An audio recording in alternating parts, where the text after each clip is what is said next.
क्षेत्रात आपल्याला ॲक्युरेसीने काम करावं लागतं. तर ते ॲक्युरेसीने ज्यावेळेस काम होईल तरच ते काम चांगलं होतं असं इंजिनिअरिंग क्षेत्रामध्ये म्हटलं जातं.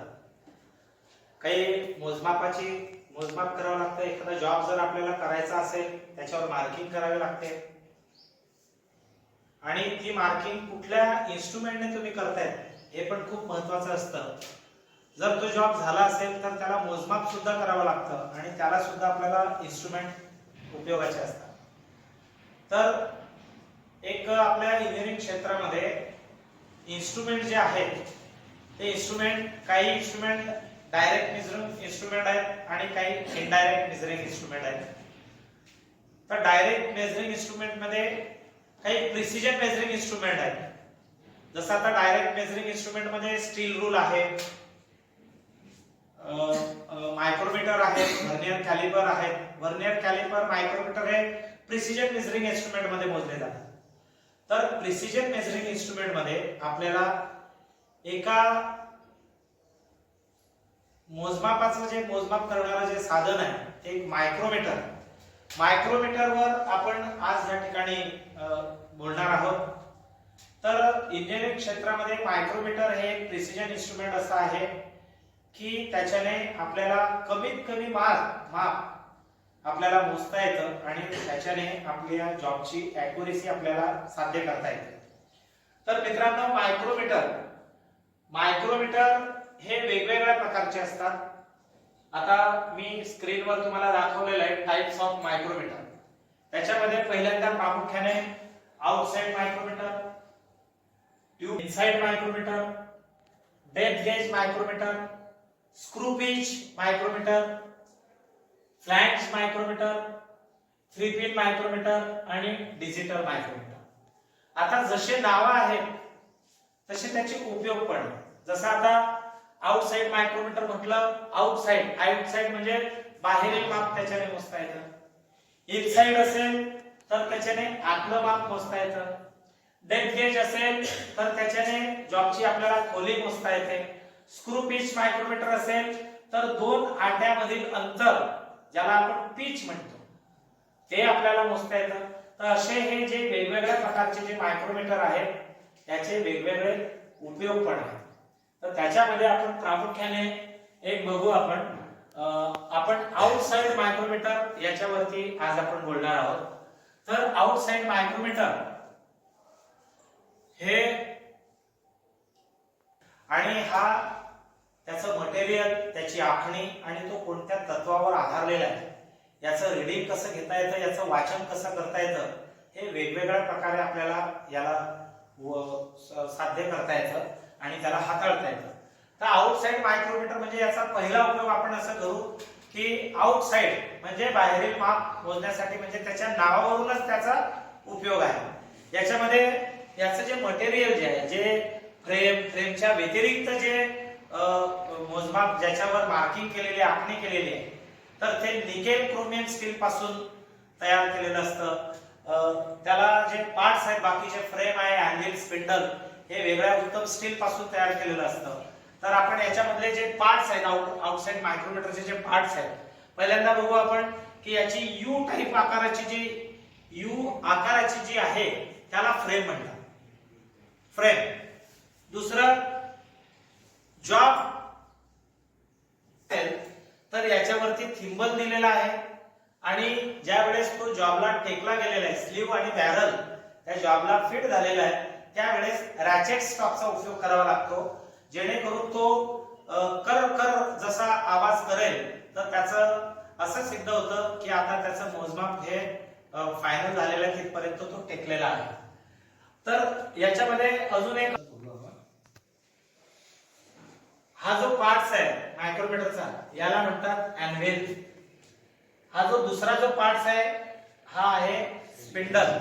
अॅन्व्हिल हा एकाच ठिकाणी फ्रेम वरती फिक्स केलेला असतो. मिलीमीटरची आखणी केलेली असते आणि प्रत्येक 5व्या रेषेवर 5चा असा आकडा त्या आखणीमध्ये आपण बघू. त्याला स्पिंडल जोडलेला आहे, आपला थिंबल जोडलेला आहे आणि स्लीवच्या जो थिंबलचा जो परिघ आहे त्या परिघावरती सुद्धा आखणी केलेली असते. आणि याला थिंबललाच एक रॅचेट स्टाफ जोडलेला आहे की जेणेकरून स्लीव आणि बॅरल याच्यामध्ये ज्यावेळेस आपण जॉब मोजतो त्यावेळेस रॅचेट स्टाफचा तो उपयोग केला जातो. तर आपण हे पाहिलं याचे पार्ट्स. हा कुठल्या मटेरियल पासून तयार झालेला आहे? निकेल क्रोमियम स्टील पासून. याची आखणी कशी केलेली असते ते बघू. आणि सर्वात महत्त्वाचं बघा, अॅनव्हिल आणि स्पिंडलच्या मध्ये जे काळ्या कलरचे जे टिप्स दिसते आहे त्याला कार्बाइड टिप म्हणतात. ही कार्बाइड टिप कशासाठी दिलेली असते? ज्या वेळेस आपण अॅनव्हिल आणि स्पिंडलचा वापर करतो जॉब मोजण्यासाठी, तर कुठेतरी जॉबला ते टच होतात, त्या टच झाल्याने ते घर्षण होते. घर्षणाने स्लीव आपलं स्पिंडल आणि अॅनव्हिल ते घासले जाऊ नये. ते घासले गेल्याने त्याची ॲक्युरेसी नाहीसी होईल, म्हणून ती ॲक्युरेसी नाहीसी न होण्यासाठी या ठिकाणी कार्बाइड टिप दिलेली असते.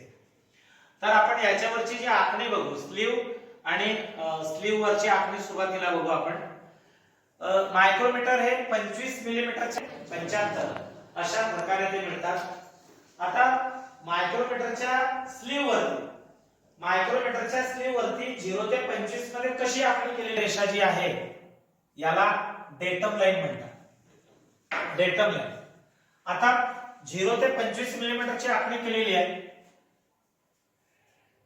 0 1 2 3 4 5 प्रत्येक पाचव्या रेषेवर 5 चा आकडा दिलेला आहे. 1 2 3 4 5 इथं 10 चा आकडा. 1 2 अर्धा मिलीमीटरची आखणी केलेली असते. म्हणजे डेटम लाईनच्या खाली अर्धा मिलीमीटर, डेटम लाईनच्या वर पूर्ण मिलीमीटर अशी ती आखणी केलेली असते.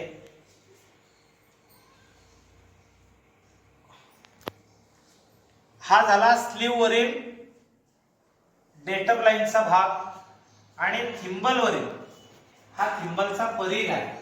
आणि ह्या परिघावरती ज्या वेळेस थिंबल आणि स्पिंडल हे एकमेकाला जोडलेले असतात, हा थिंबल आणि हा स्पिंडल हा एकमेकाला स्क्रू थ्रेड, स्क्रूच्या माध्यमातून ते मागे पुढे सरकतात. म्हणजे याचं तत्वच असं आहे की तो स्क्रू थ्रेड या तत्वावर हा मायक्रोमीटर आधारलेला असतो. ज्या वेळेस थिंबलचा एक फेरा पूर्ण